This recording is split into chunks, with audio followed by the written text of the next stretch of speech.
और चलिए सीधा रुख करते हैं पंचकुला का, जहां पंचायत चुनाव को लेकर राज्य चुनाव आयोग की पीसी शुरू हो गई है।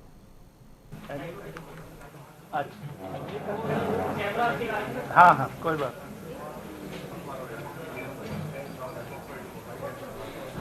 तो सीधी प्रेस कॉन्फ्रेंस से तस्वीरें आपको दिखा रहे हैं। अब से कुछ ही लम्हों में यह प्रेस कॉन्फ्रेंस शुरू होने जा रही है। तकरीबन तैयारियां जो है पूरी हो गई हैं। इस प्रेस कॉन्फ्रेंस से पहले एक मीटिंग भी चुनाव आयोग ने की है सभी बड़े अधिकारियों के साथ, जिसमें मुख्य सचिव भी शामिल हुए थे। और अब ये सीधी तस्वीरें पंचकुला से, जहां पर प्रेस कॉन्फ्रेंस पंचायत चुनावों को लेकर की जा रही है। और क्या होगा पूरा शेड्यूल, उसको लेकर ऐलान आज कर दिया जाएगा। लाइव तस्वीरें पंचकुला से PWD रेस्ट हाउस में। आपको बता दें ये पीसी बुलाई गई है। राज्य चुनाव आयुक्त धनपत सिंह को आप इन तस्वीरों में देख पा रहे हैं। ये शुभ दिन आ गया जब हम और आप एक पंचायती चुनाव की तरफ बढ़ रहे हैं। जैसा कि आप जानते हैं, हरियाणा में 22 जिला परिषद हैं जिनके 411 सदस्यों का चुनाव होना है।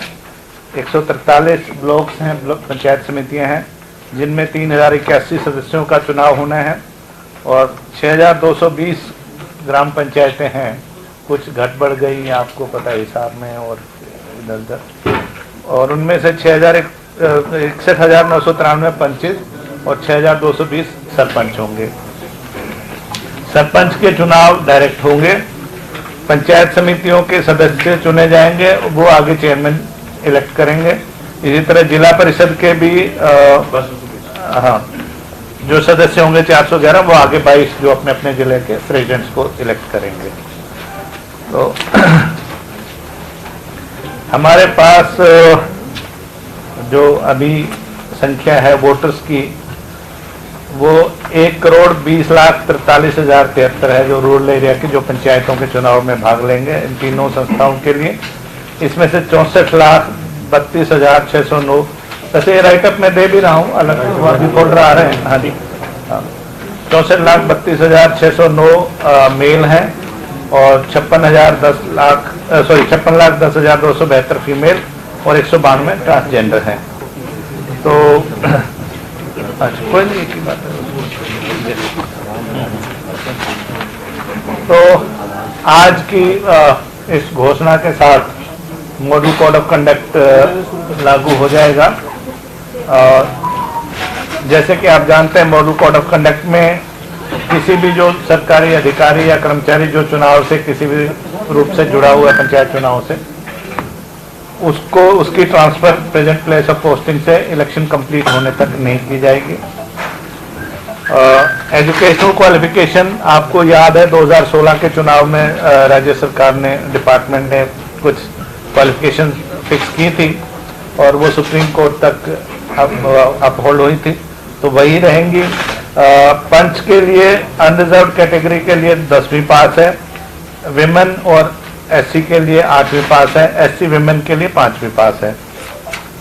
सरपंच के लिए 10वीं पास है, विमेन के लिए 8वीं, SC के लिए 8वीं और SC विमेन के लिए भी 8वीं पास है। मेंबर पंचायत समिति के लिए 10वीं, 8वीं और 8वीं। इसी तरह मेंबर जिला परिषद के लिए भी 10वीं, 8वीं और 8वीं। हालांकि इस बार बैकवर्ड क्लासेस A के लिए भी रिजर्वेशन का प्रावधान किया गया है, लेकिन उनके लिए एजुकेशनल क्वालिफिकेशन जो अनरिजर्व वाली है वही रहेगी। सिक्योरिटी डिपॉजिट पंच के लिए 250 रुपए है अनरिजर्व के लिए, और 125 है women, SC and backward classes के लिए। सरपंच के लिए 500 रुपए है अनरिजर्व के लिए और 250 है जो रिजर्व कैटेगरीज हैं।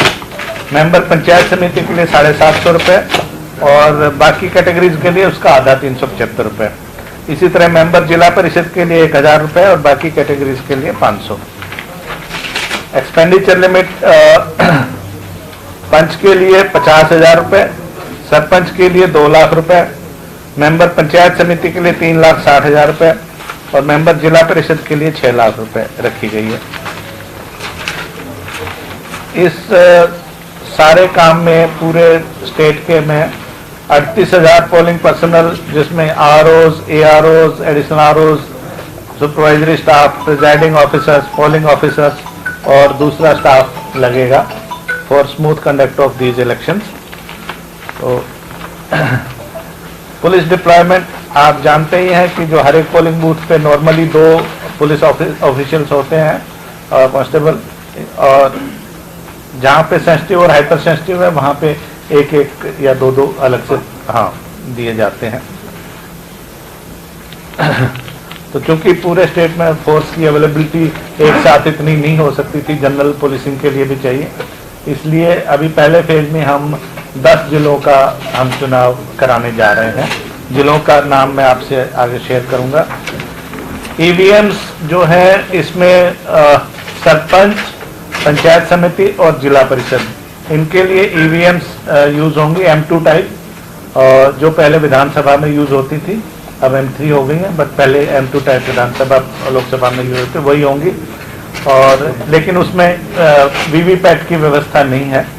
और बाकी पंचों के लिए बैलेट पेपर, प्रिंटेड जो बैलेट पेपर होता है और बैलेट बॉक्सेस में जाएंगे, उनका वो होगा। उसके लिए हमने 17,628 बैलेट बॉक्सेस की व्यवस्था करी है और 35,000 ईवीएम्स की व्यवस्था करी है। वैसे हमारे पास ईवीएम्स और भी हैं, बट इसमें से हमारा फिलहाल डिप्लॉय करने से गुजारा हो जाएगा। जिलों की बात होगी है जी, केवल 10 जिलों की बात होगी? नहीं, पूरे ये या पूरे हाँ, ये 10 जिलों की 35,000। अच्छा सॉरी, हाँ वैसे तो हमारे पास 78,000 के करीब डिप्लॉयमेंट, वो जो 38,000 के वो डिप्लॉयमेंट के 10। सॉरी। नोटा का जैसे आप जानते ही हैं, नोटा इस बार भी रहेगा एडिशनल कैंडिडेट, और नोटा का जैसे आप जानते हैं वही सिस्टम है कि अगर सभी कैंडिडेट से अगर नोटा का ज़्यादा आता है तो फिर दोबारा से चुनाव होंगे, और वो वाले जो कैंडिडेट है वो दोबारा चुनाव नहीं लड़ सकते।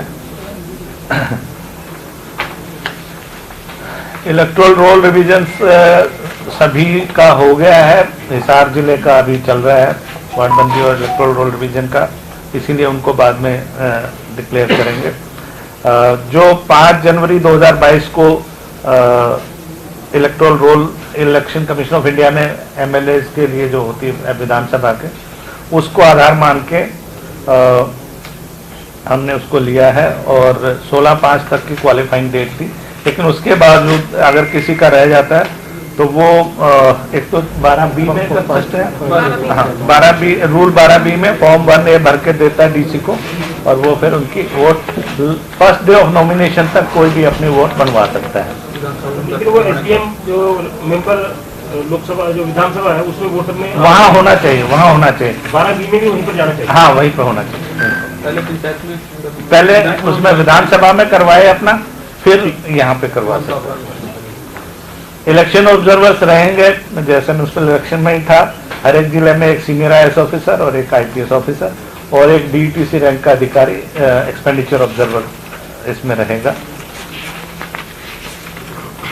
3 हो गए, हाँ जी 3 प्रदेश, एक तो एक्सपेंडिचर के लिए हो गए, एक पुलिस ऑब्जर्वर हो गया लॉ एंड ऑर्डर के लिए, एक जनरल ऑब्जर्वर। और मेरी आपके माध्यम से सभी मतदाताओं से अपील है कि बढ़ चढ़ के भाग लें अपने, अब उनको मौका मिला है, अपने नुमाइंदे चुने साफ सुथरी छवि वाले, ताकि फिर गांव के जो विकास कार्य हैं वो आगे बढ़ सकें।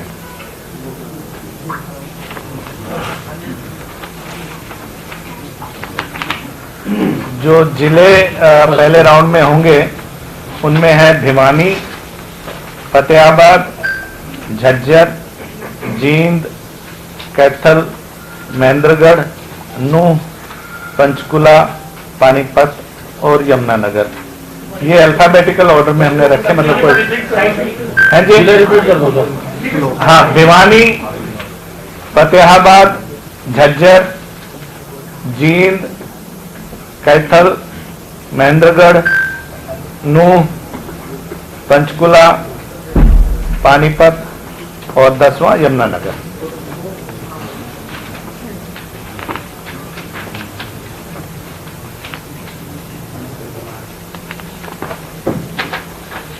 अब आते हैं शेड्यूल पे।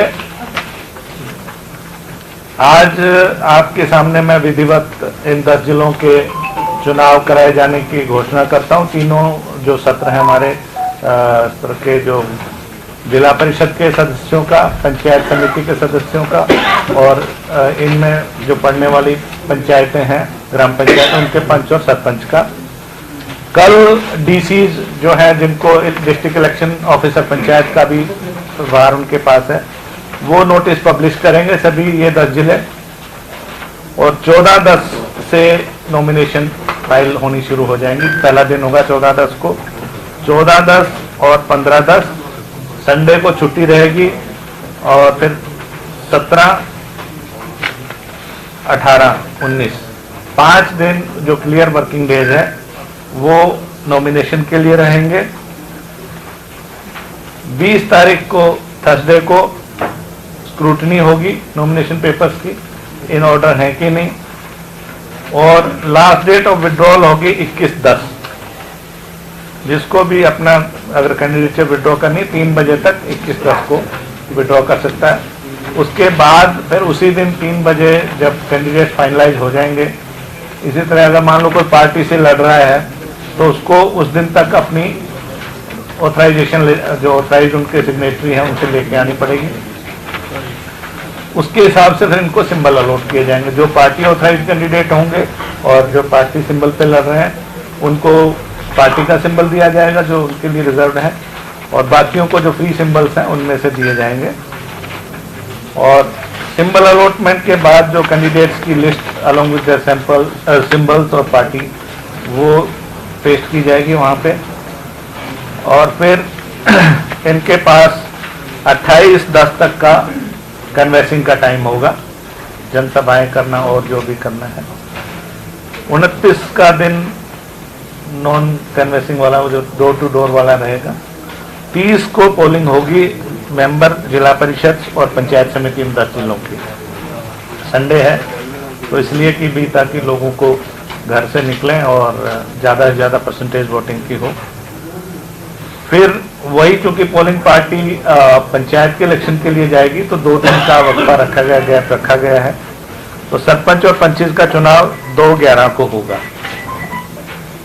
वेडनेसडे है। और अगर कोई मान लीजिए 30/10 वाले दिन कोई रीपोल कहीं पे होता है तो उसको 2/11 को पंचायत चुनाव के साथ ही उसका रीपोल भी करा दिया जाएगा।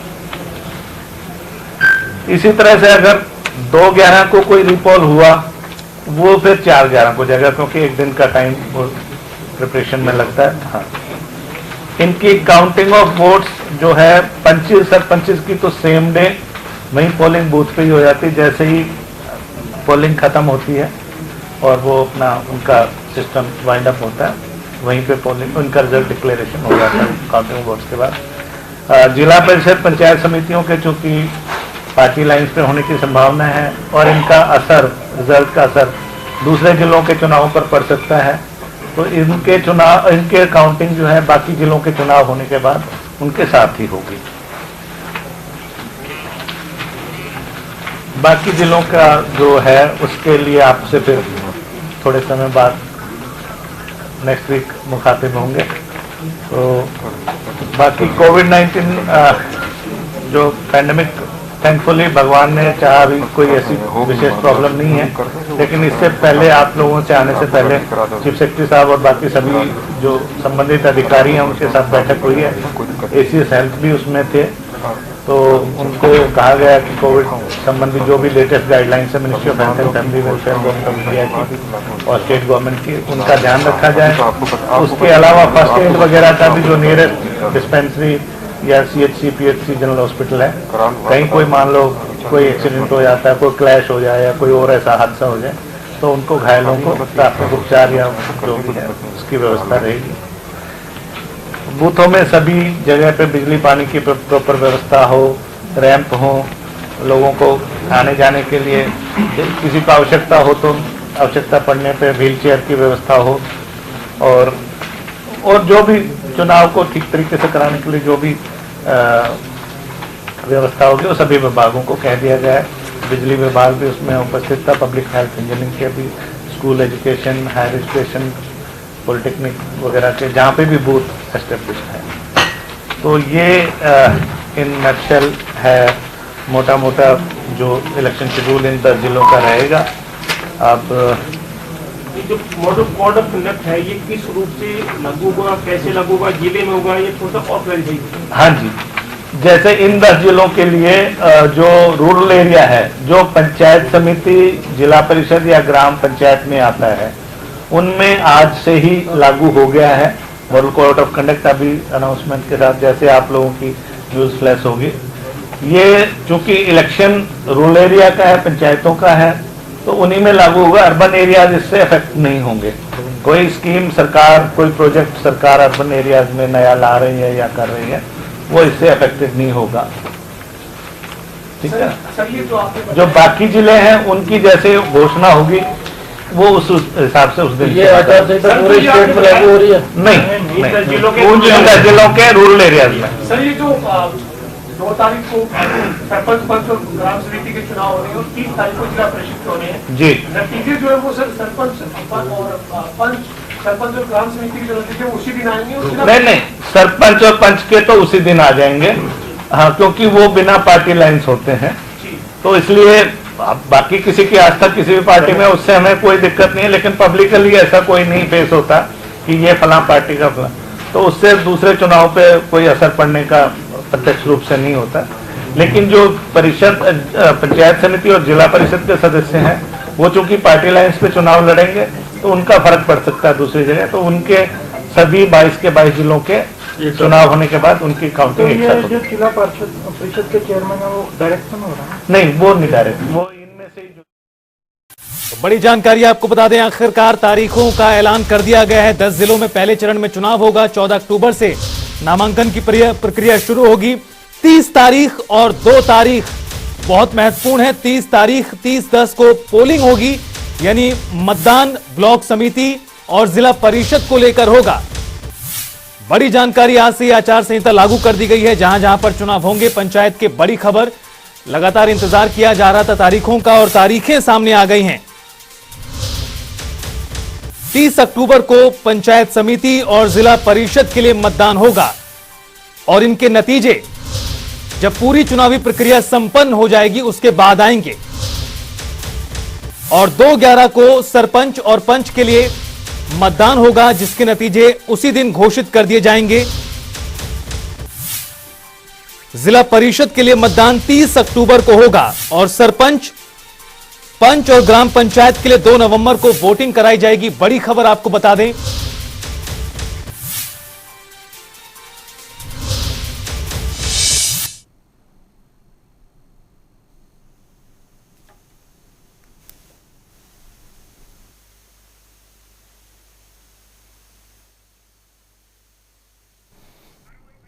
तो राज्य चुनाव आयुक्त की ओर से प्रेस कॉन्फ्रेंस करते हुए जानकारी दी गई। क्या है आखिर पूरा शेड्यूल, उसको लेकर भी विस्तार से राज्य चुनाव आयुक्त धनपत सिंह ने इस प्रेस कॉन्फ्रेंस के माध्यम से जानकारी दी है। आपको बता दें, भिवानी, फतेहाबाद, झज्जर, जींद, कैथल, नूह, पंचकुला, पानीपत, ये तमाम वो 10 जिले हैं जहां पर पहले चरण में वोटिंग होगी, यानी 30 अक्टूबर को और 2 नवंबर को। पहले चरण में जो जिले शामिल हैं उनकी भी डिटेल आपको बता रहे हैं। भिवानी, फतेहाबाद, झज्जर जिला, जींद जिला, कैथल, नूह, पंचकुला। तो बता दें आपको, यह पूरा शेड्यूल जारी कर दिया गया है राज्य चुनाव आयोग की ओर से। किस तरह से चुनावी प्रक्रिया पूरी संपन्न कराई जाएगी उसको लेकर जानकारी दी गई। जिला परिषद के लिए और पंचायत समिति के लिए 30 अक्टूबर को मतदान होगा।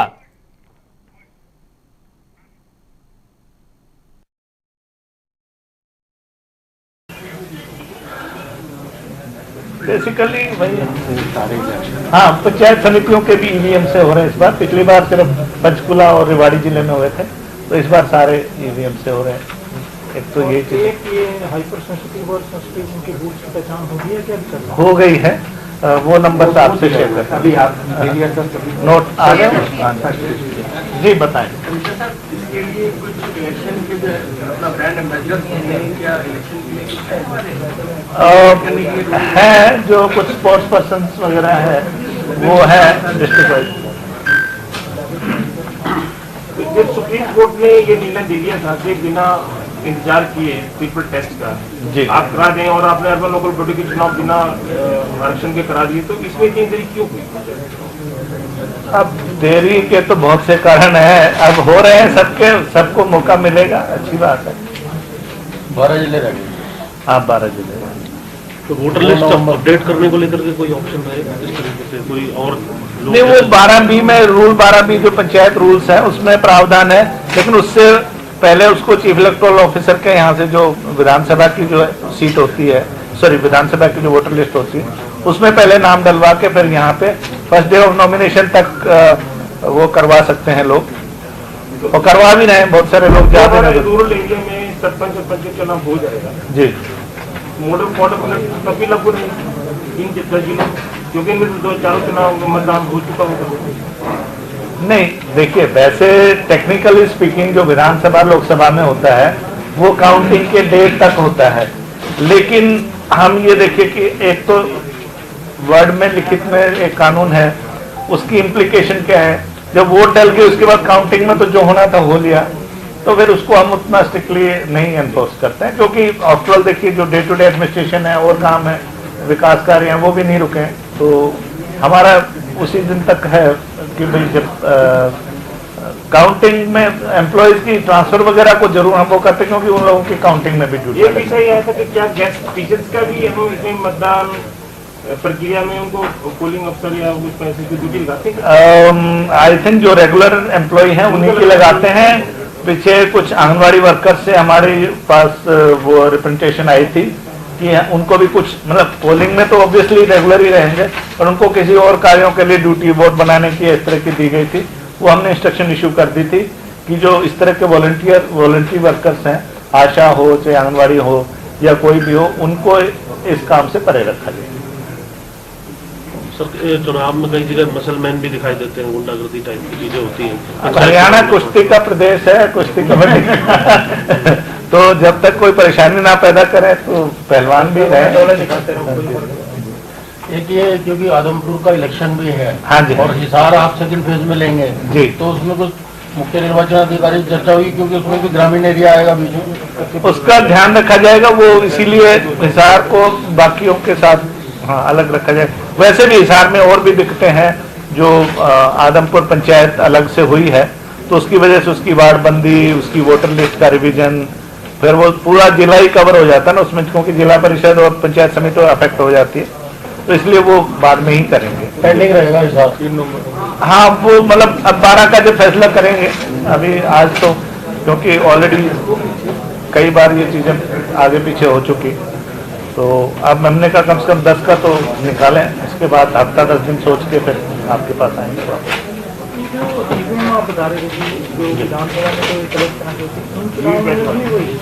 नहीं, ये M2 टाइप हैं जो उन्होंने फेज आउट कर दी हैं, हाँ, और M3 वहाँ पे M3 होती है, उसमें वीवीपैट होती है, इसमें वीवीपैट नहीं है। वैसे पंचायत समिति में ईवीएम ले सकते थे, वीवीपैट देते नहीं ना, वो इलेक्शन कमीशन ऑफ इंडिया देते नहीं, पूरे राज्य में नहीं किसी को भी नहीं देते, पूरे इंडिया में देते, किसी को नहीं चलता, हाँ।